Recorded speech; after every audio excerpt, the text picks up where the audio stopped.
Welcome, everyone. Please take your seats. We will begin the program shortly.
Welcome. As you are finding your seats, we would like to highlight 2 photo ops on the left-hand side of the ballroom. At some point this afternoon, please walk over and take a photo in front of our Coca Cola signs, and feel free to grab a Coke to help you power through this afternoon.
seats quickly.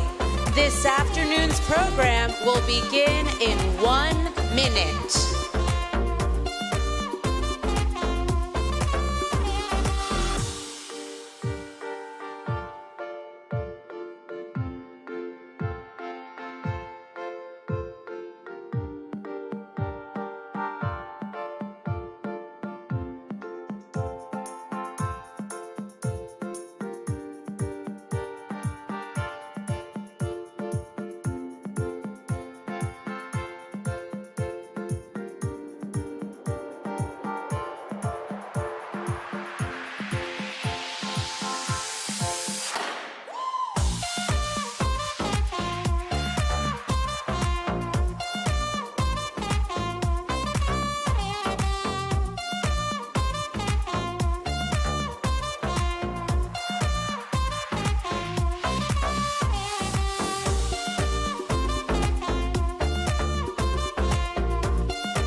Ladies and gentlemen, please take your seats.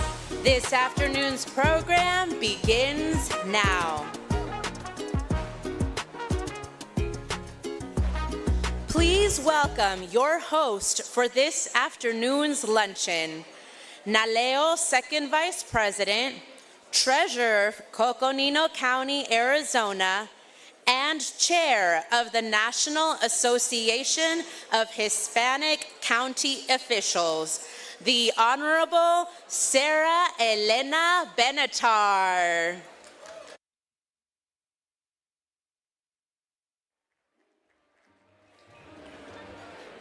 Bienvenidos. All right, if you can hear me, I'm going to have you clap once. If you can hear me, I'm going to have you clap twice. If you can hear me, I'm going to have you clap 3 times. And if you can really hear me now, please scream goal. Bienvenidos and good afternoon, everyone. We are gathered here at a moment of real pride. 50 years of NALEO here in LA where it all began. That is something to cheer. And this afternoon, we want to honor that legacy in a very special way.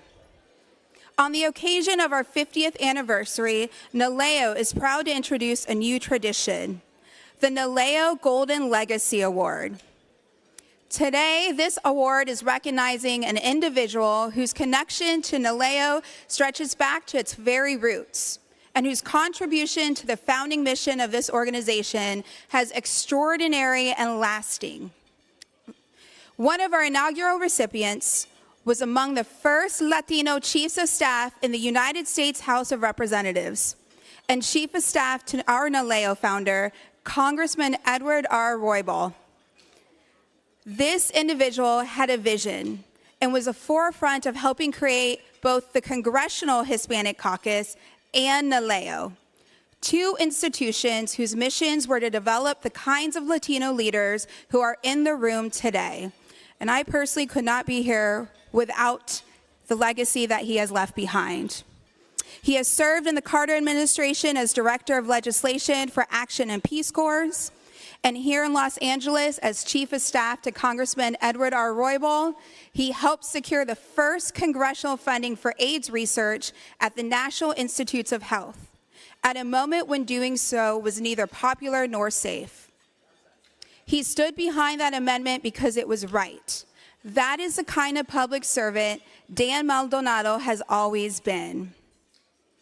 It is my profound honor to present the inaugural NALEO Golden Legacy Award, given in recognition of a trailblazing lifetime of public service and an enduring legacy that helped build Latino civic power in America, to Mr. Dan Maldonado.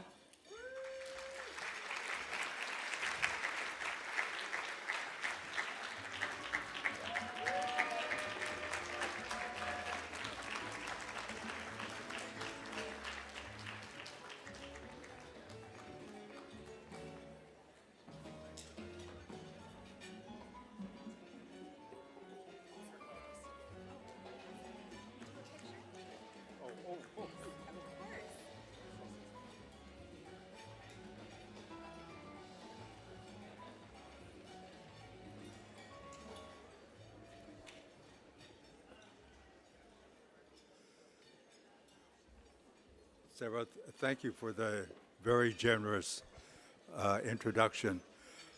I feel like I'm a poor version of a warm-up band when we have just an outstanding set of members here, very impressive, and on the program, it's a privilege and an honor to be part of a program in which you have two magnificent leaders and warriors in social justice and civil rights, which is, of course, our own Senator Padilla, as well as the Governor Newsom.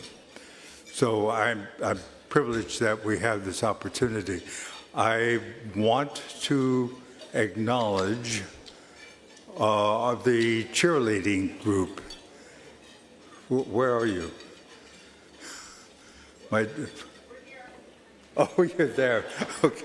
My personal cheerleader, just outstanding, and it's great to have a daughter that is stellar and just spectacular in her own right, with a record of accomplishment in fighting for local government and in housing and homelessness. I want to step back a bit as we try to celebrate the 50th anniversary and talk a little bit about the history of NALEO, going all the way back, even further than Congress. And it really goes back to to Ed Warbal's experience as a city councilman. When he came back from the war in World War II, had been in the Army, he, like many minority soldiers, expected some basic respect and opportunity in coming back to, his home. And what he got was the opposite of that. You had an entrenched establishment that was used to basically treating Latinos with neglect, with discrimination, and lawless police forcing.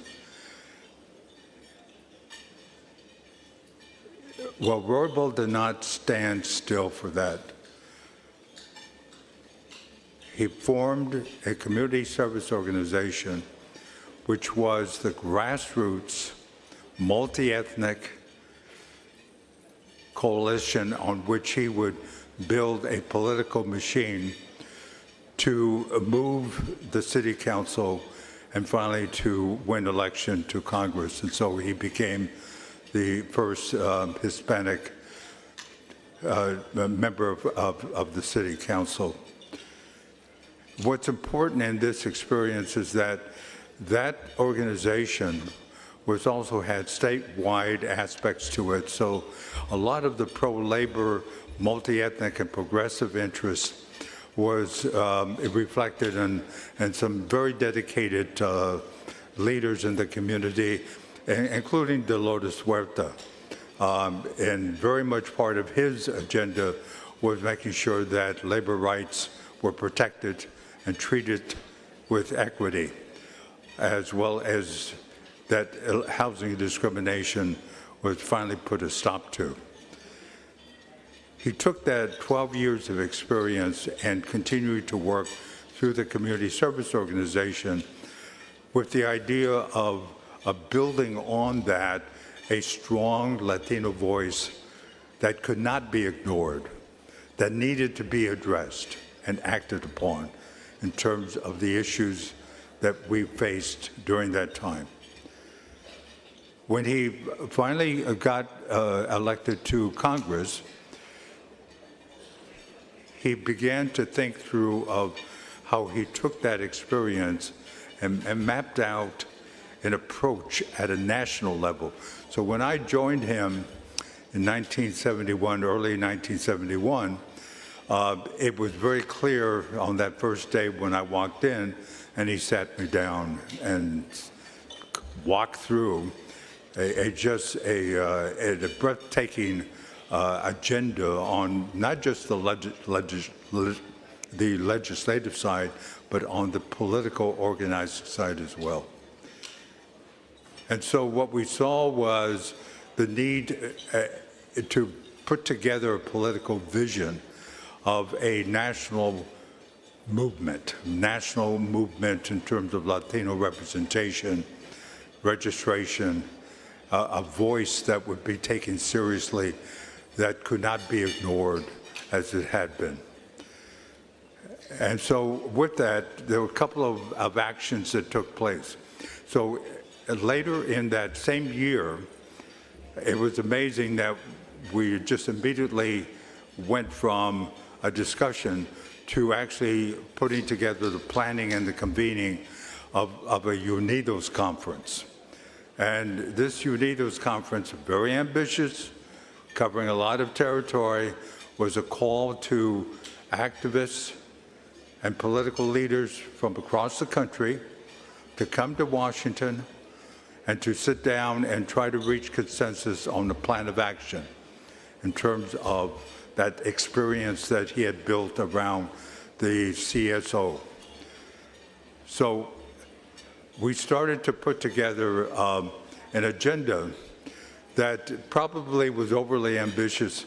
We had over 1,000 attendees that came to Washington for over a weekend.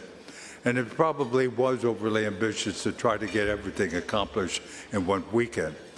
But nevertheless, it was a beginning about how you put together a national Latino movement. And that was very much his dream, was very much his strategy to turn this into a real impact at the national level.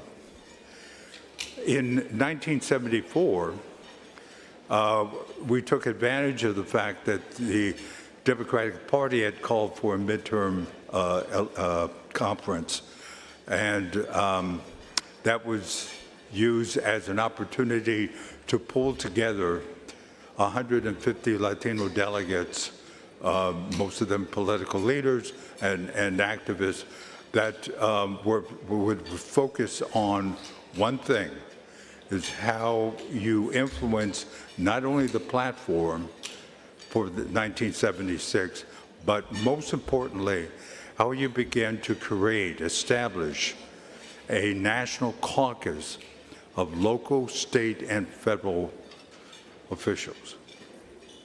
And it was called NALEO.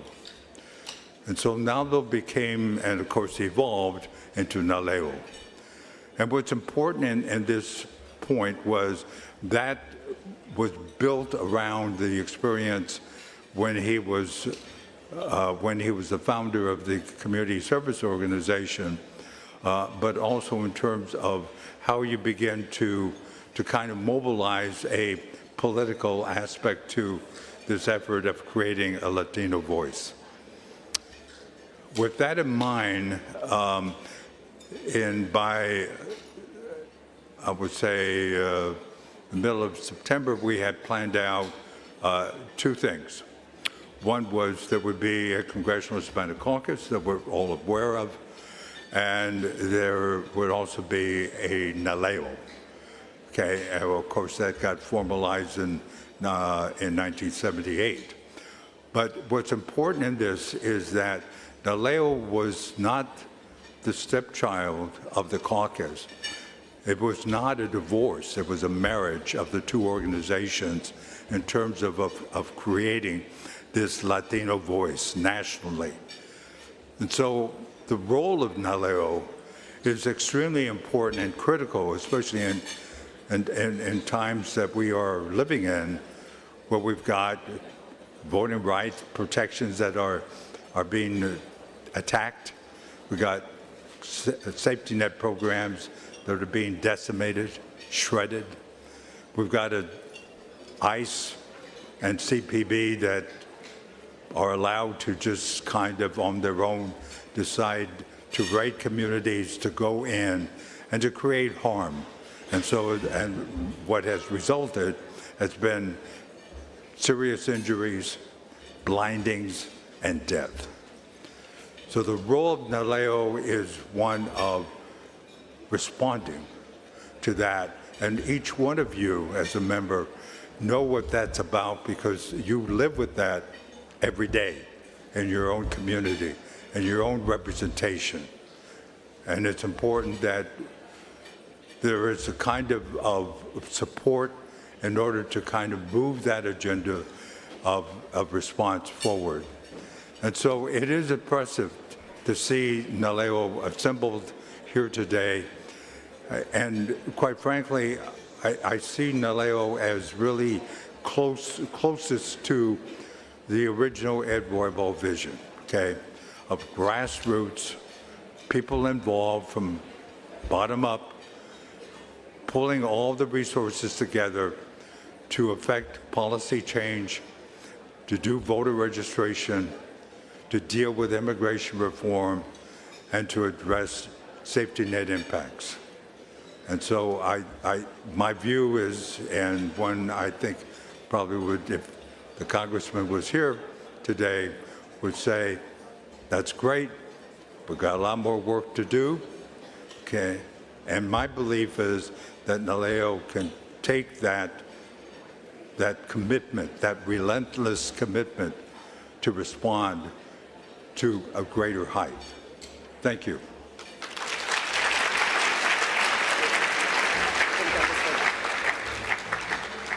We stand on the shoulders of my dad and Mr. Roybal.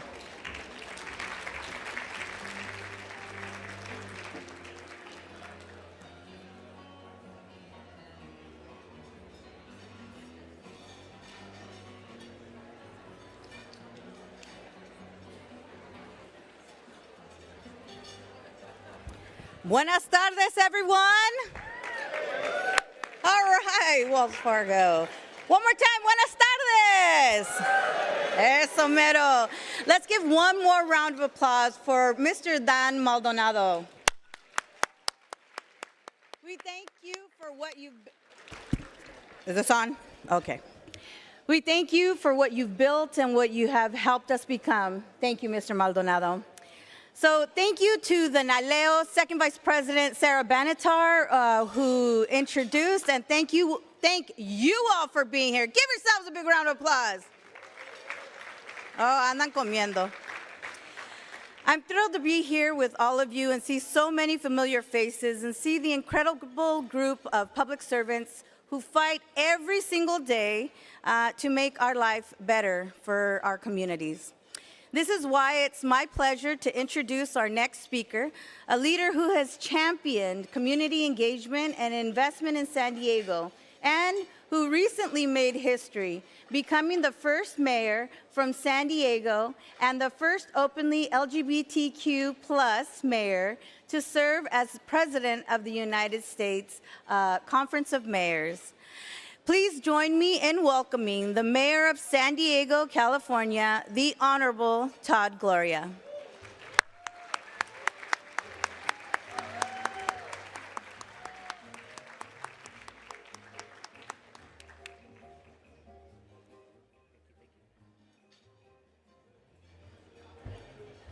Well, thank you very much, Alejandra, Chair Sotelo Solis, for that generous introduction, and more importantly, for your years of leadership and your friendship back in San Diego. Round of applause for Alejandra, everybody. And congratulations to all of you in our NALEO family for 50 remarkable years of service. Listen, I understand I'm the opening act for our governor and our senator. I will be relatively quick, but I so appreciate this chance to be here to celebrate the theme of this gathering, celebrating where we began and building what comes next. I don't think there's anything that could be more fitting than that description of where we are right now. For 5 decades, NALEO has opened doors, developed leaders, and strengthened our democracy by ensuring that more voices, our voices, have a seat at the table. And many of us, myself included, I've given the opportunity to serve today because the generations before us believed that representation mattered. People like Ed Roybal, like Dan Maldonado, like Dolores Huerta, we are so grateful for the doors that they opened, even when they were not certain that they themselves would be able to walk through them. My friends, my family lived that story as well. My Puerto Rican grandmother arrived in San Diego in the late 1920s. Her name was Margarita. She grew up in Barrio Logan and worked in the canneries in Barrio along with side of her sisters. I'm here to tell you that she and her sisters experienced extreme discrimination living in San Diego. They were told which neighborhoods they were allowed to live in and which ones that they were not permitted to live in. They were denied common opportunities like mortgages and marriage licenses, things that their neighbors took for granted. But my grandmother and her husband, Luis, did not give up. They simply worked harder. They paid their taxes, they raised their families, they sent their kids to school, and they sent some of their children to our military to serve our country. And they believed that America could become more faithful to the promises found in its founding documents. NALEO, my grandmother lived long enough to watch me take my seat at City Hall.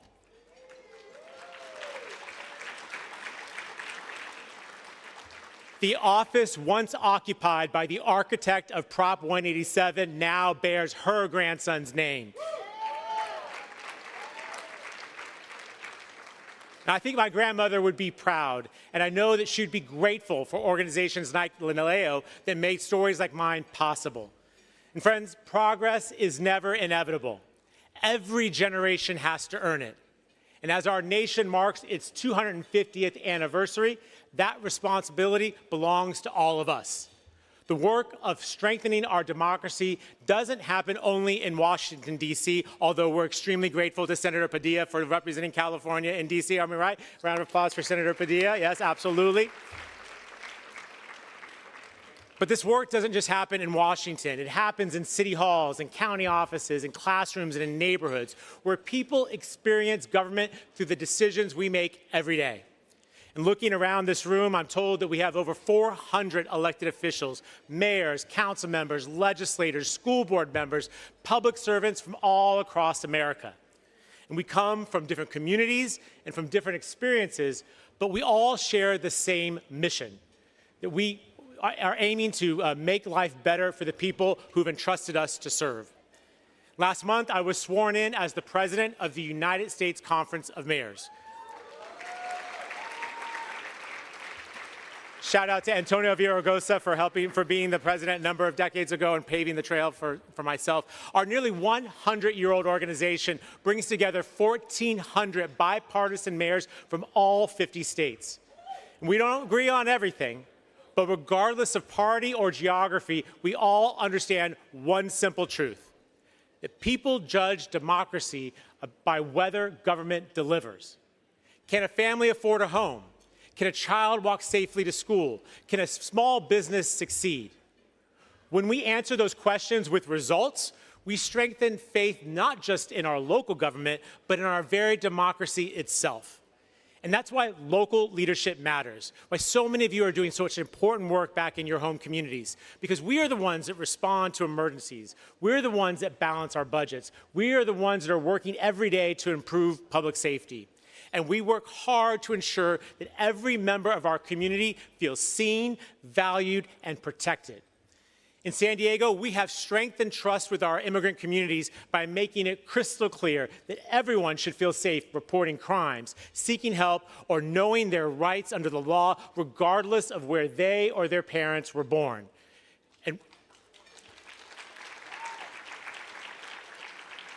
And while Washington debates immigration, cities live with the consequences of it every single day. In my border city, we see it up close and personal. And that's why America's mayors, Republicans and Democrats alike, continue to call for a secure, orderly, and humane immigration system that upholds the rule of law while respecting the dignity of every human being. And we will continue to fight and speak out for that, including after this week's tragedies in both Texas and in Maine. In closing, I want to acknowledge that we are here at a very appropriate time, gathered amongst the FIFA World Cup celebrations. Yeah, I know you got your favorite teams. I understand that. For weeks, cities across North America have welcomed teams and fans from all around the world. And it's a reminder that our communities are strongest when they are welcome, vibrant, and connected with the world around us. And that is the future that we are seeking to build. The next 50 years will not be defined only by what previous generations accomplished. They will be defined by what we choose to build together. Communities where families have the opportunity to thrive, governments that earn trust by delivering results, and a nation where every young person can see themselves in public service because someone took the time to open a door.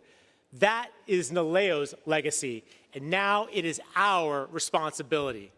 So let's make sure that 50 years from now, in another hotel ballroom with everyone gathered around, that future generation can look back at our generation of Latino leaders and say that when our democracy needed us the most, that we showed up, that NALEO showed up, the Latinos showed up, that the American people showed up, and like generations before us, rolled up our shirt sleeves, did the hard work, and that we left more doors open than we once found for ourselves. Congratulations, NALEO, on 50 remarkable years.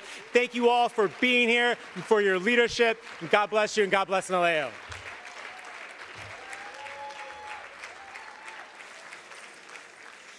Please welcome back to the stage the Honorable Alejandra Sotelo Solis, NALEO Educational Fund Chair, member of the University of California Region's Selection Advisory Committee. Yay. Okay. All right. Well, are you wearing your jerseys? Who's wearing their apoyo? Who's got their NALEO jersey? Oh, if you haven't, go on the store for NALEO.com or NALEO.org. All right. I'm honored to introduce our next speaker, who is far more than a special guest.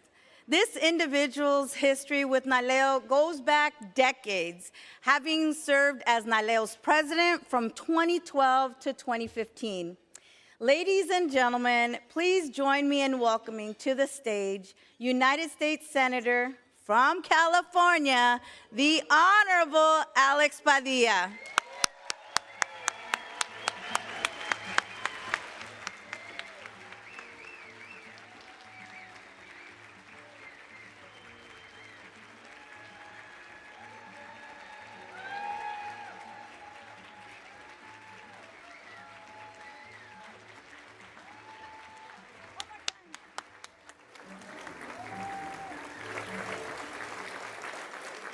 Thank you, NALEO. Thank you, NALEO family. Is it still good morning, or is it almost a good afternoon? Good afternoon by 11 minutes. We'll try to get back on track, because something tells me some of you want to watch a certain game that just started. Look, I wouldn't miss this for anything. It feels very much like a homecoming. And so let me begin by thanking my tocaya for that warm introduction, and to say happy anniversary, NALEO. 50 years. Let's all continue to give thanks to CEO Erica Bernal Martinez, to Chairman Brian Colon, and everyone whose leadership over the years has made NALEO one of the most important organizations in our country. And that includes my dear friend Arturo Vargas, who's here today.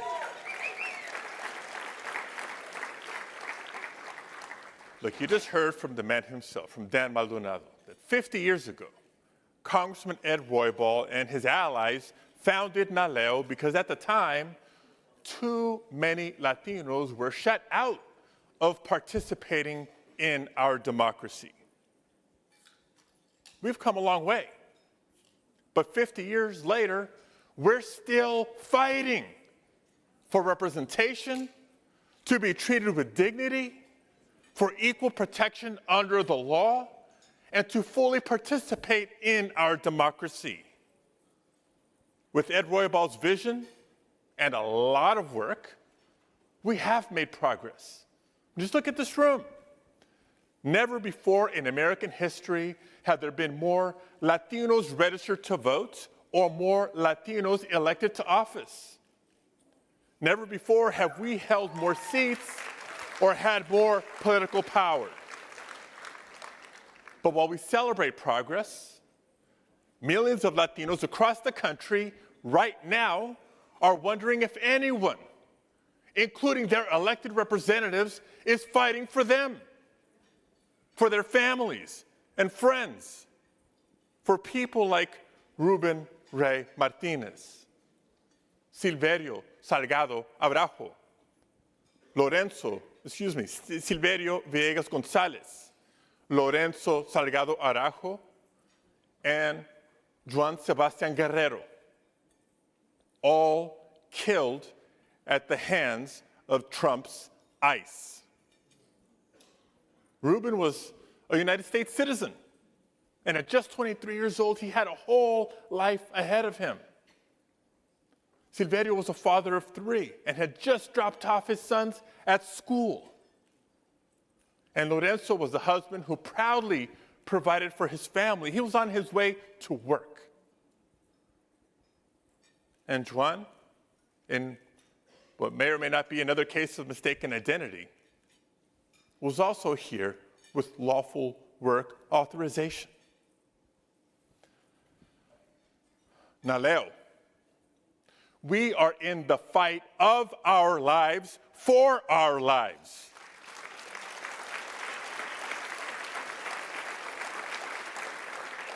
When you stop and think about it, I know you know just as well as I do that victims of ISIS terror aren't just our constituents, they're our neighbors, they're our friends, they're our family. And these aren't just isolated incidents, they are deliberate.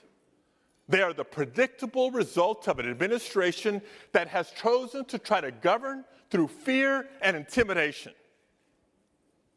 Today, too many Latinos are afraid to report crimes, to seek medical care, to go about their daily lives because they don't know whether they'll come home to their family at the end of the day. And let me be clear about this. This is not just about immigration. The same forces targeting our communities are also working to silence our political power.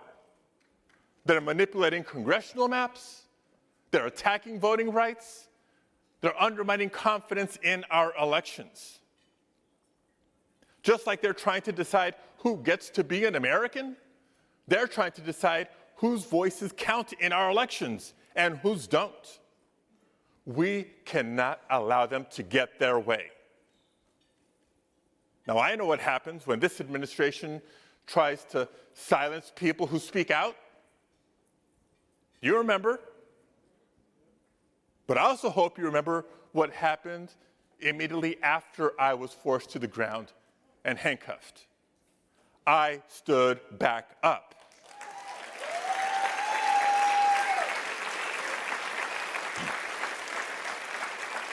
And we all have to keep standing up and speaking up.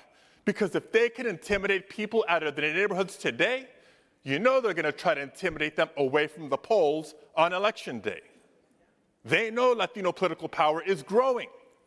They know our votes matter. Latino political power is MAGA's worst nightmare. And that's why the next 112 days are so important.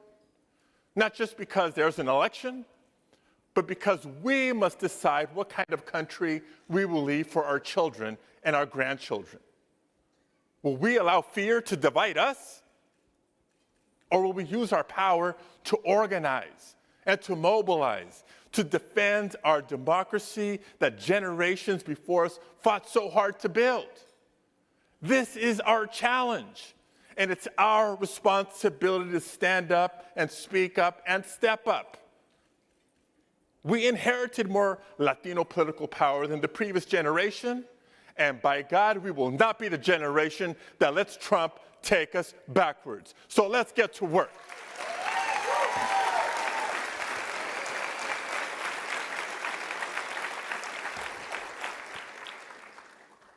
And with that, let me call to the stage NALEO CEO Erica Bernal Martinez,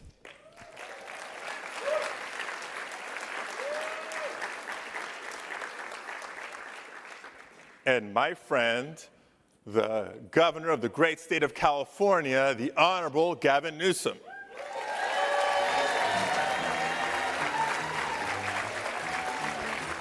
Welcome, Governor. Wonderful to have you with us, Senator. Thank you for being here. Thank you. Yes, absolutely. Don't piss me off. Let's do a quick picture. Quick picture.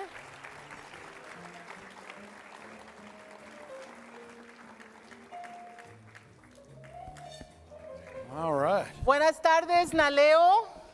It is wonderful to be together. We have a packed room. I know you're all eagerly awaiting for the next portion of our program, but we are so privileged, so happy to be able to have Are they already a conversation. moving on from us? No, we're here. We're starting. We're going to have a great conversation.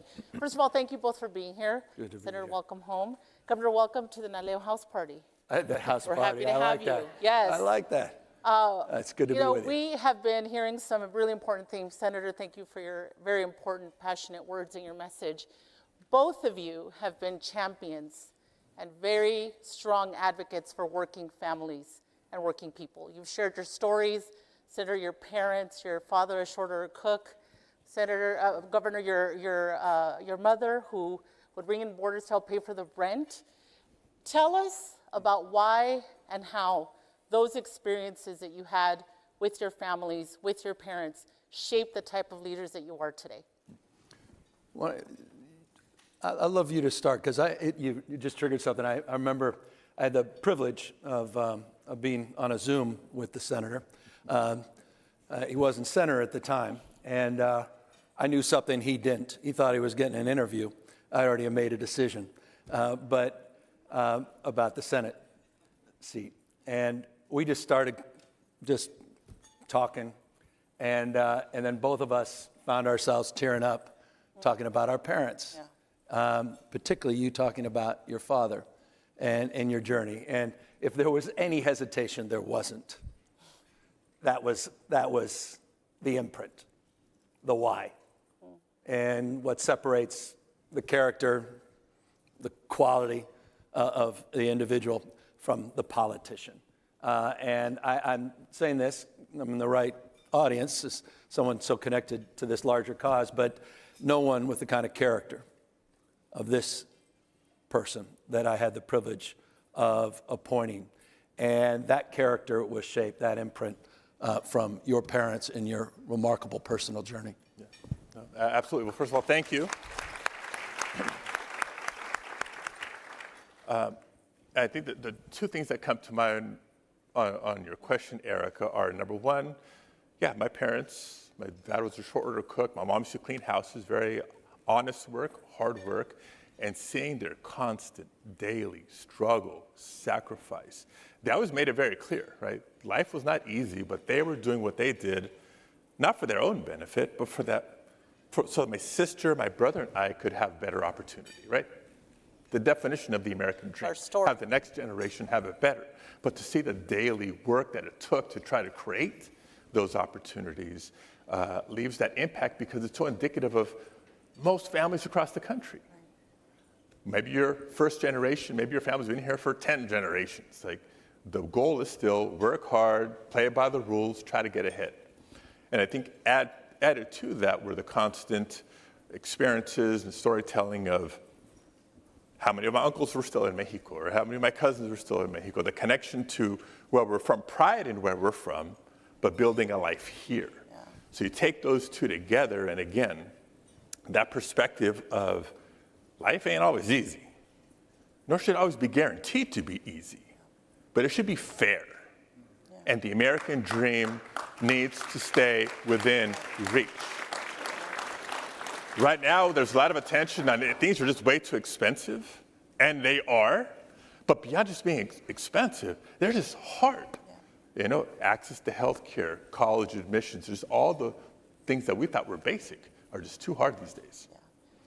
Yeah, I think about, you know, I had the privilege of a remarkable young woman, 19, she's pregnant, 21, 2, separated, single mom at 23, raising 2 kids, came from nothing. Her father committed suicide in a pretty raw way. He was a prisoner of war, corregidor for almost 4+ years. During World War II, came back a different guy.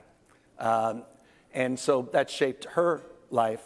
And of course, by definition, she shaped my life. I watched her, just the grit, the hard work, never complaining, never explaining away things, just her example. Single moms. The bedrock. I mean, hats off to all the single moms out there grinding for their kids every single day. And what a gift, what an example. But, you know, I also saw the human toll of that, the human struggle, the stress that so many folks are going through. And, you know, I remember her talking about 52 paychecks don't work anymore, it's 104. And how it was just getting by, not getting ahead. And I think that goes to the foundation, the story that the senator is talking about, the story that is our lives today, that the old bargain is dead. You know, the new one's waiting to be rewritten. I say it all the time. I believe it as someone who's been deeply involved in the fight for democracy, for our republic, and the fight that brought us to redistricting and the fight here with Proposition 50 in California, that we cannot save our democracy unless we democratize our economy.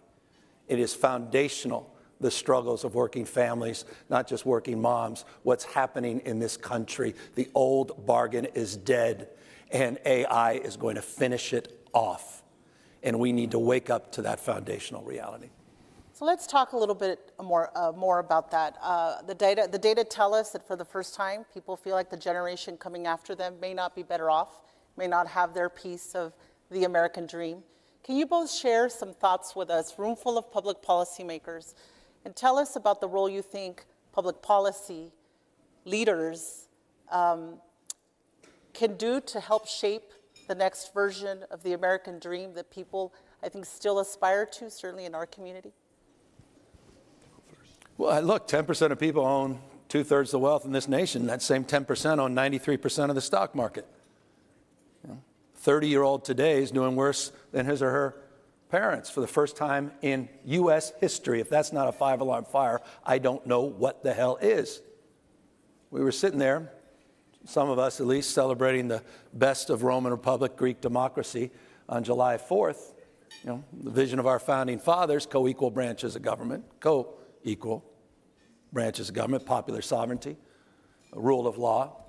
But I'm reminded, thinking about the Greeks, there was a guy around 50 AD, 2,000 years ago, warning the Athenians, Plutarch. He said, the imbalance between the rich and the poor is the oldest and most fatal ailment of all republics. Think about that. 2,000 years ago, there was warning the Athenians that the imbalance between the rich and the poor. And fast forward today, the first trillionaire is minted. At the same time, we have 20 states still paying $7.25 an hour. Something's fundamentally broken here. And that wealth is creating power locking in rules and regulations, locking everybody else out. You can't play in the margins anymore. We can't fail more efficiently. Certainly nostalgia is not working. I would argue socialism not going to work. But capitalism as we know it doesn't work either. And so when we talk about rewriting, or at least renegotiating this social contract and rewriting it as authors, not consumers, we have to fundamentally understand that it's broken and we cannot play in the margins any longer. And we can talk about those prescriptions. That's perhaps another conversation. But I think foundationally, folks now get it. We can no longer argue, again, to fail more efficiently. It's time for order of magnitude change in terms of how we approach the American dream, how we approach here in California, the California dream.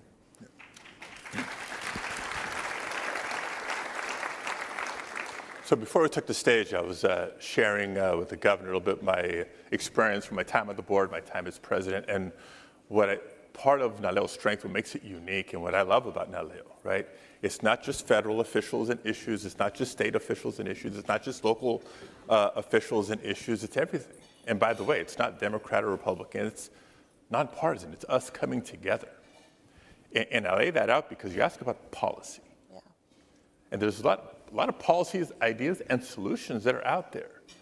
But you can't have a policy conversation and not have a political conversation at the same time. And so here's my practical reality. Factual, not partisan. You have a president of the United States who's constantly abusing his power and constantly overreaching.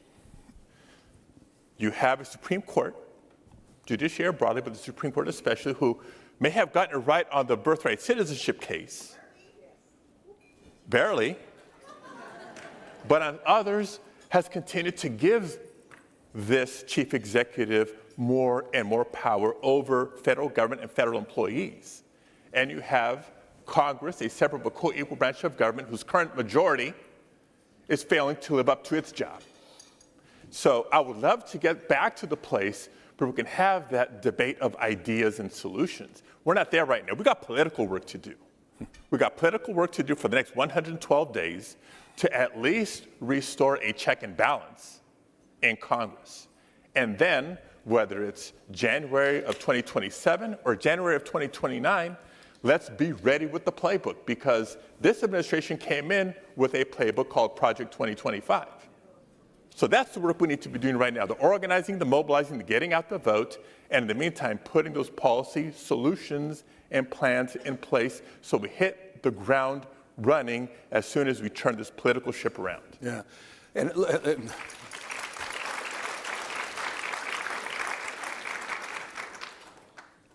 I said it was code red for that 30-year-old that's not doing better than his or her parents. It's a 5-alarm fire, what's happening to our democracy.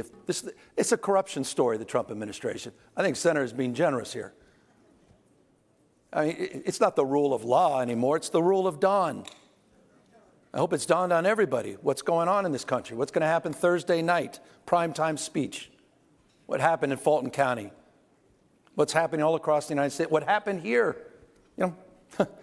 10 minutes from where we are as we speak, at the Democracy Center in Little Tokyo, here in the state of California. Just last year, not that many months ago, we had 1,000 community leaders, faith-based leaders, folks from every political stripe coming together because they wanted to fight fire with fire and save and preserve our democracy. Folks couldn't get into the event because there were masked men that were standing outside.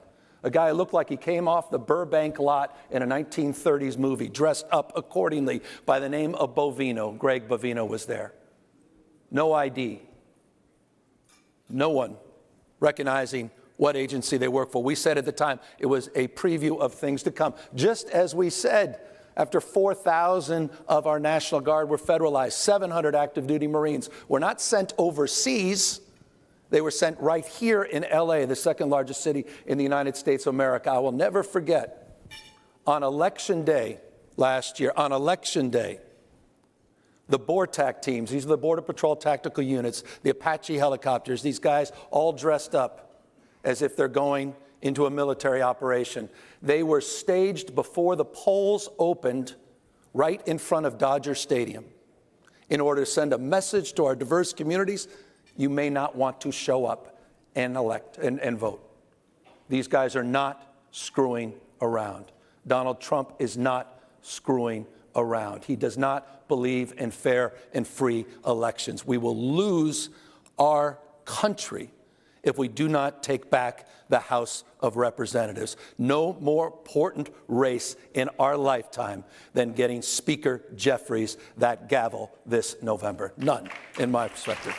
Senator Padilla, when you were Secretary of State, you did an extraordinary job expanding access to the ballot box and making elections and democracy in California stronger. Can you share with this room full of elected officials, and I know that we have several dozen election administrators from small local communities, what is the work before us in strengthening democracy? How are local officials the front line to rebuilding trust between communities and their government? No, I appreciate the question.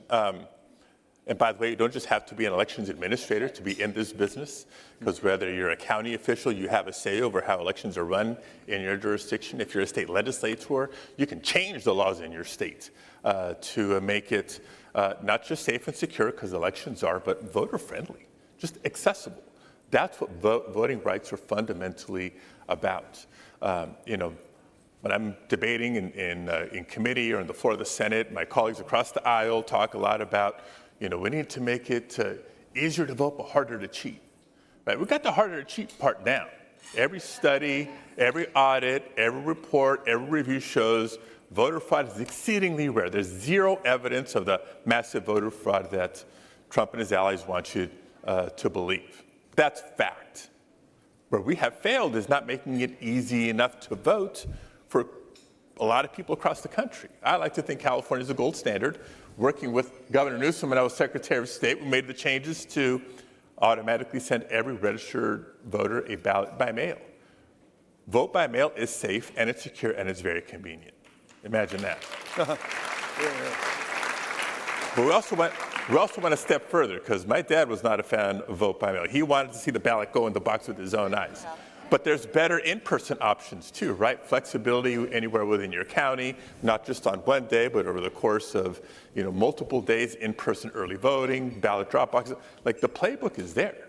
Proven safe, proven secure, proven accessible. That's what fundamental voting rights and strong voting rights are all about. So for people from other parts of the country, you want the playbook, come see me after the show. But the playbook's there on the other side. I didn't finish the story about the last election here in California. Donald Trump, the morning of the election, after he sent out the BORTAC teams, also sent out on Truth Social, said the election was rigged. Before the polls were open, the election was rigged. Not only did he do that, he sent out the week prior the Department of Justice to do the monitoring to assess and prove the theory. What did he do right after the elections? He then filed lawsuits, hoping to get to the Supreme Court, saying he had proof that the election was rigged. Of course, this was all after trying to purge our voting rolls. Had we not sued, that would have happened. This guy is not screwing around. That's the playbook on the other side. What's Thursday night's primetime speech all about? It's part of the playbook. To cast doubt, anxiety, to set up the terms of the debate that will occur in and around next year's elections. We will see masked men in and around those elections. We'll see the intimidation of the voting strategies. We've seen it on vote by mail, suggesting somehow voting by mail, as the senator rightfully suggests, somehow that is corruption in plain sight. He believes in one thing: competitive authoritarianism. He wants the pretense of an election, just like Putin does as well. 87.3%. Putin, 4% for the runner-up. That's the republic that Trump is trying to advance. So that's the playbook we're up against. And so I want to just express gratitude in the spirit of your recognition of those local elected officials. You are on the front lines of these battles. As important as senators and governors and mayors and the rest are, perhaps nothing more important than the integrity of our Secretary of State and our county election officials. And so I just want to express gratitude, respect, and appreciation, because I know what you're up against, and I know how foundational that is to the fate and future of not just our democracy, but again, the spirit that defines this organization and the work you do every single day. Let me mention one more thing, I think for your political consideration. Yes. Because as another example of how times are different. When I was Secretary of State, we'd have our huddles and our planning sessions and what if this happened, what if that happened, but we'd always wonder whether we should share certain concerns publicly or not, because we didn't want to scare people into thinking, well, if my vote's not going to count, should I even bother to vote? We don't have that luxury anymore, because the other side is lying, conspiracy theories, attacks, you name it. So we have to inform ourselves and inform our constituents, inform the public of what the threats are, because they're hearing about it. They need to know that there's those of us willing to defend voting rights and what we're doing to be ready. So if this conversation is making anybody here uncomfortable, I get it, but we have to embrace it and embrace the challenge and continue to do the work for not just the next 112 days, because we're going to have some challenges before the election, we're going to have some challenges on Election Day, and we're going to have challenges after Election Day during the vote counting process if 2016 and 2020 and 2024 are any indicator. Well, gentlemen, thank you for being here, for sharing your thoughts on behalf of NALEO and the NALEO Educational Fund Board. Thank you. We're grateful. Thank you, everybody. Thanks for being out here in California. Yes. By the way, One last Yes, item. Senator. One last item, point of personal privilege. As a former president of NALEO, Right. talking about issues, talking about leadership, we thank the governor for being here. Long-term challenge for all of us when we get a chance to come up for air. One of the things that we should start talking about within the NALEO family a little bit more is how to not just document, but to tell our stories. The primary reason, this is Padilla talking, why our community is the target right now is because Trump and the forces around him have succeeded in trying to other us. When I made reference to they're trying to decide not just who gets to vote and who doesn't, who gets to be an American and who doesn't. We need to make sure our stories are ingrained not just within our communities, but across the country, because we are Americans too. And today at 4 o'clock, there's going to be a screening of a film called Into the Fire that tells a very important story. The story of former city council member, former state assembly member, former member of the House of Representatives, Tony Cardenas. Make your way up to the ballroom. I'm in the movie. Thank you, gentlemen. Please join me in thanking our guests. We are so grateful that you were here. And as soon as we are done, you will be able to enjoy the game courtesy of the Coca Cola Company. So thank you. Thank you, gentlemen, for being here.